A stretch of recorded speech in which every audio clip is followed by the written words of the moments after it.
Bonjour. Bonjour. Bonjour, merci pour le triomphe, on n'a encore rien dit, donc c'est fabuleux.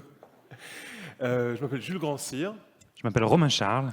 et je ne sais pas si vous avez remarqué, mais ces dernières années, il y a quasiment tous les ans un film qui parle d'espace, qui parle d'astronautes. Peut-être pendant le confinement, on a passé pas mal de temps devant les plateformes. Et du coup, pour ceux qui s'intéressent un peu au spatial, parfois dans ces films, vous êtes peut-être poussé quelques cris en disant mais c'est pas comme ça.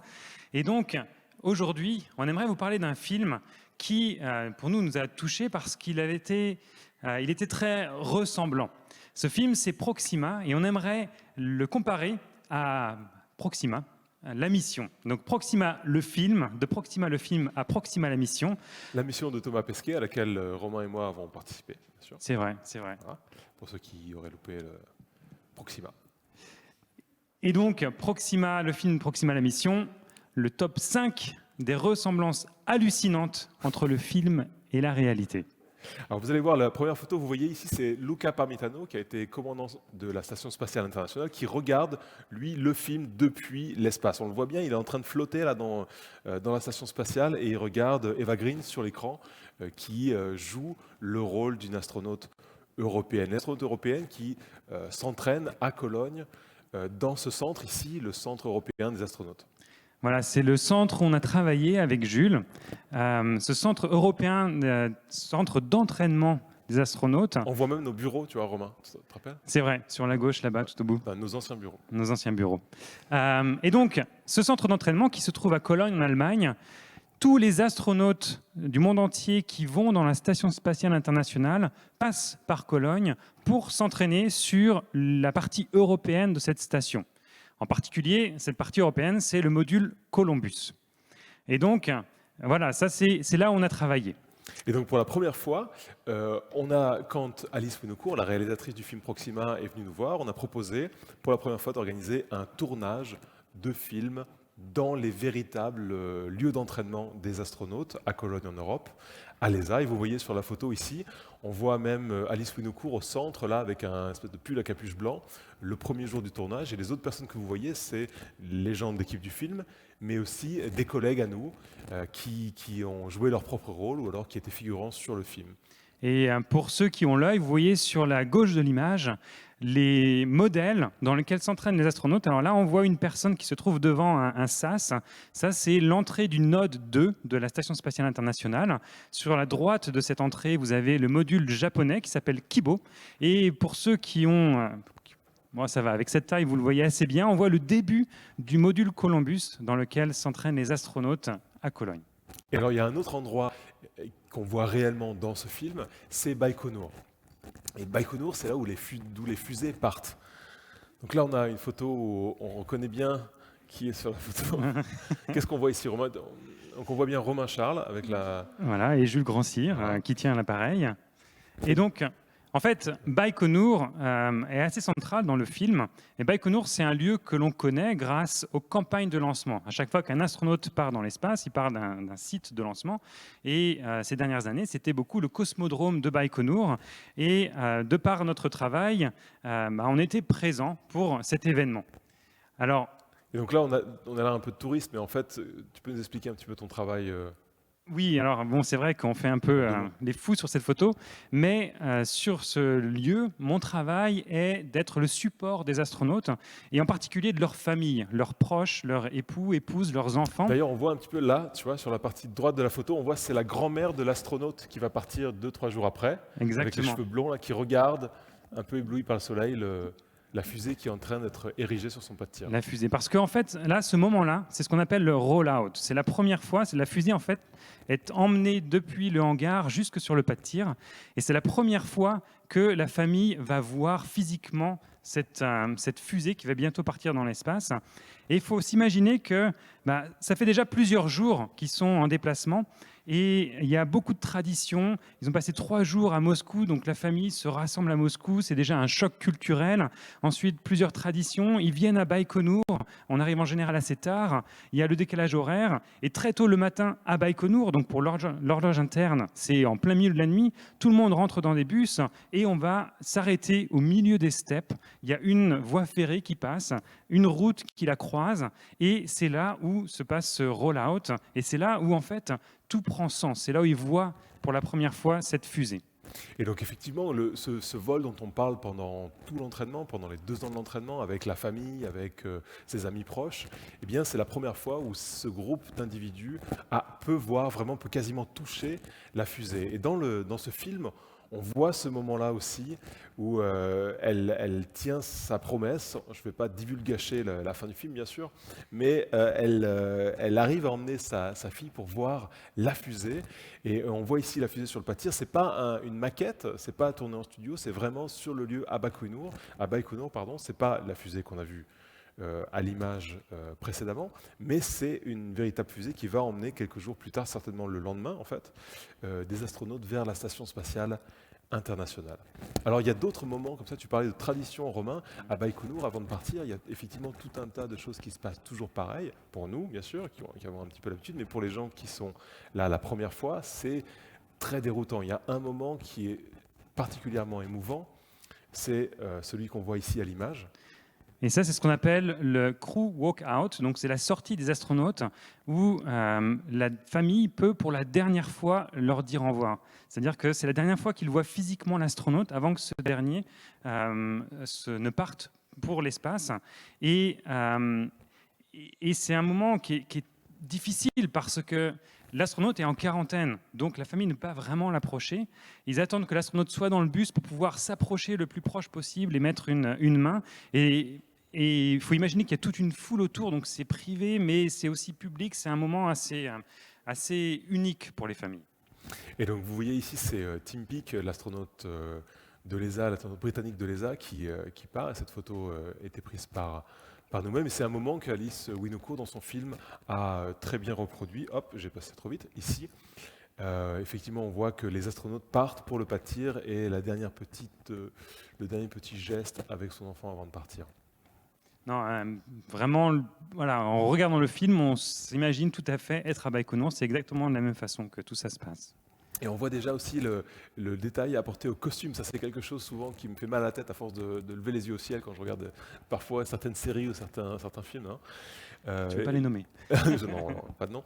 Mais c'est vrai que les costumes, c'est un détail qui a été apporté à ce film qui est particulièrement bien réussi. On voit ici Eva Green qui porte la combinaison de vol Sokol, qui la porte très bien d'ailleurs. Donc cette combinaison de vol, Romain, c'est la combinaison de vol qu'ont les astronautes dans la capsule.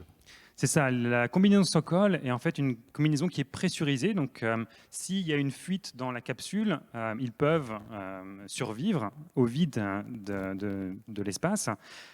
Et ce qui est vraiment impressionnant sur ce film, c'est qu'ils sont allés vraiment dans les détails de chaque combinaison. On ne voit pas sur cette photo, mais ils ont aussi refait un scaphandre russe qui s'appelle Orlan, et vraiment dans tous les détails. Donc, c'est quelque chose d'assez impressionnant. Et cette combinaison, on la voit sur Thomas Pesquet. Quelques minutes après son extraction de la capsule, et on voit aussi encore quelqu'un, c'est Romain Charles, qu'on reconnaît très bien avec le book. En fait, cette photo, on voit déjà Thomas Pesquet, bien sûr, c'est le plus important sur cette image. Mais j'aime bien cette image pour parler de mon travail en tant que support des astronautes. Il y a la partie un peu plus symbolique, on est là lorsque l'astronaute revient sur Terre. Mais dans cette image, là, c'est littéral. Là, je supporte et je porte la chaise, qui d'ailleurs est en métal très lourd. Je ne sais pas pourquoi ils choisissent une chaise comme ça, mais c'est assez lourd. On est 4 et c'est pas trop. Et alors un autre moment très symbolique de la campagne de lancement à Baïkonour, c'est un autre moment à travers une vitre finalement. Cette fois, c'est pas la vitre du bus, mais c'est la vitre de la quarantaine. La quarantaine, c'est quelque chose que maintenant vous connaissez tous, plus ou moins. On est tous plus ou moins des astronautes maintenant.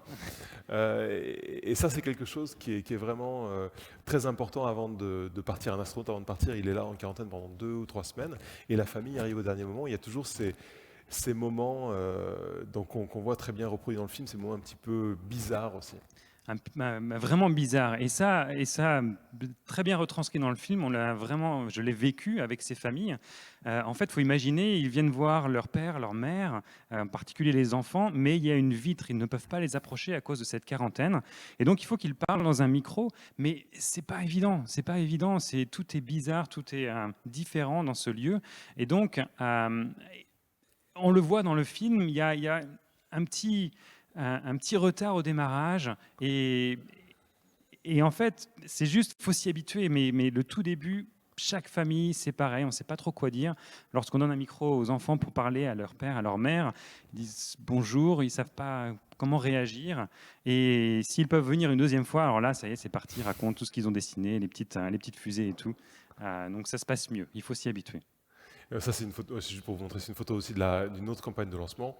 Et donc, vous voyez, je peux vous garantir il y a vraiment un paradoxe entre ce qu'on a envie, l'intimité de ce qu'on a envie de faire partager et l'aspect à la fois un petit peu public et la séparation qui est imposée par le micro, cette vitre, toutes ces choses un petit peu bizarres. Donc, c'est vraiment un moment qui est extrêmement particulier qu'on ne peut voir finalement qu'à Baïkonour et qui est encore une fois représenté de manière très véridique dans le film. Alors il y a peut-être une chose que tu m'as dit, Romain, après. Alors, Romain m'a pas autorisé à le dire, mais je vais le dire quand même. Il y a une actrice qui s'appelle Sandra Hüller, qui est très connue en Allemagne, que vous avez peut-être vu dans un film qui s'appelle Tony Erdmann, une très bonne comédie, et qui joue dans le film le rôle de Romain. C'est vrai. Et donc tu m'as dit, Romain, il y a une chose, ça quand même, on ne le dirait pas. Donc je te l'ai mis à l'écran. Donc voilà, si vous pouvez lire ce qu'elle raconte. Ta mère va partir un jour, ça te fait très peur, un peu peur. Elle parle à la fille de l'astronaute, alors que l'astronaute est juste à côté. Sam, jamais on se permettrait de poser des questions aussi anxiogènes à un enfant avec l'astronaute à côté. Donc, c'est pas du tout comme ça qu'on fait le support des astronautes, pour vous rassurer. Bon, c'est pour le film, voilà, il faut créer un peu de tension, pourquoi pas. Mais par contre, tout le reste, c'est vraiment très proche. Et donc, si je vous parlais vite fait de mon travail, c'est plein de petites choses en fait. Support des astronautes européens, ça veut dire faciliter la vie quotidienne des astronautes pour qu'eux puissent se concentrer sur leur mission. Et ça va de la nourriture spatiale. Alors, vous me voyez à gauche en train de goûter un plat qui a été préparé. C'était pour l'astronaute de l'ESA allemand Alexander Gerst. On prépare aussi, on organise des événements. Vous voyez au centre, on voit Tim Peake qui est dans l'espace et qui parle avec ses collègues sur Terre. En bas, je préparais mes collègues qui se trouvent au centre d'entraînement des astronautes à Cologne pour accueillir, si je me souviens bien, c'est l'astronaute italienne Samantha Cristoforetti. Après son retour, elle revenait pour la première fois à Cologne après sa mission dans l'espace. Et plein de petites choses comme mon collègue Raymond qui vous montre une bannière qu'on avait préparée pour le retour de Luca Parmitano. Donc c'est plein de petites choses qui font notre quotidien en tant que support des astronautes. Mais bon, pour revenir au film, ça a été vraiment bien représenté. Et il y a des moments comme ça en tout cas, qui nous ont touchés dans ce film. Alors, je sais pas, toi, Jules, dans ce film. Moi, c'est Sandra Hüller qui te représente, c'était mon moment. Peut-être que tu veux parler de l'acteur qui t'a représenté. Alors, peut-être que... Il y a un acteur qui joue mon rôle, mais il faut vraiment être très attentif. Il y a beaucoup de choses qui ont été coupées au montage. Donc au début du scénario, il y avait beaucoup de scènes, puis finalement un petit peu moins. Mais ceux qui ont l'œil, ils peuvent le voir. C'est vrai. Mais non, plus sérieusement, c'est incroyable. C'est vraiment un film où je me suis senti chez moi, en fait.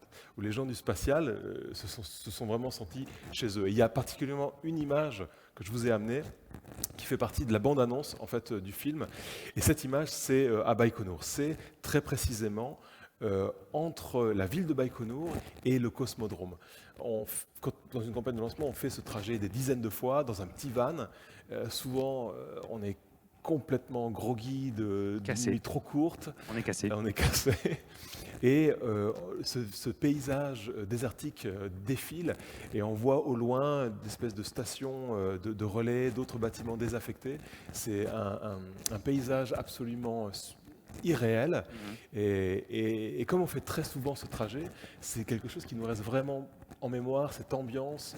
Il faut s'imaginer que c'est un désert de steppe où il y a des chameaux, des dromadaires, il y a des chevaux sauvages. Il y a très peu d'animaux en fait, mais c'est ce genre d'animaux qu'on peut voir, et il y a des fusées. Eh bien, quand j'ai vu cette image dans le film, j'ai vraiment eu l'impression de tout d'un coup être à Baïkonour et finalement un petit peu à la maison, quoi. Toi, Romain, tu as un moment qui t'a marqué? Qui m'a plus marqué, en fait, c'est la façon dont le film amène un lancement. Une campagne de lancement, c'est plein de petites traditions, comme je disais, mais c'est plein d'émotions. On va voir une personne proche qui va partir dans l'espace, c'est l'aboutissement d'années d'entraînement, de plein de sacrifices pour les familles. Et toutes ces traditions, cet enchaînement, il y a juste, on emmagasine, on n'a pas le temps de digérer tout ça. Et on arrive en face de la fusée qui est au loin, surtout si c'est la nuit. D'un seul coup, il y a de la lumière qui commence à apparaître. Et là, la fusée décolle, il y a le son, il y a la lumière. C'est énormément d'émotions. Et pour tout le monde, ces émotions s'échappent à ce moment-là. C'est ça qui est assez impressionnant, qui est difficile à décrire. Et certains disent, ouais, quand on a vu un lancement, c'est bon, on sait ce que c'est. Non, quand on a vu un lancement, on a vu un lancement. Chaque lancement est différent, chacun le perçoit différemment, personnellement. C'est très subjectif. Et dans le film, j'ai ressenti cette émotion. Ça a été amené et ça a été vraiment quelque chose qui m'a beaucoup plu. Et donc là, juste pour la petite histoire, cette fusée qui décolle, c'est celle de Thomas Pesquet. Donc c'était pour le début de sa mission Proxima. Et donc voilà un petit peu ce que ce film nous a amené, c'était de rester très proche de la réalité. Ils ont fait ce pari, et je pense que, enfin, en tout cas, pour moi, c'était très positif. Et je remercie d'ailleurs toute l'équipe du film qui n'est pas là. Mais On les remercie parce que c'est vrai que c'était un parti pris qui n'était pas évident, qui apportait beaucoup de contraintes et qui était très exigeant finalement. Donc ils l'ont fait et c'est très réussi. Ceux qui n'ont pas encore vu le film, je vous encourage, dès que ça sortira, j'imagine, sur des plateformes, en VOD, etc., Oui. à vous jeter sur le film. Voilà. Merci. Merci. C'est nous qui vous remercions. Merci beaucoup, Jules, Romain.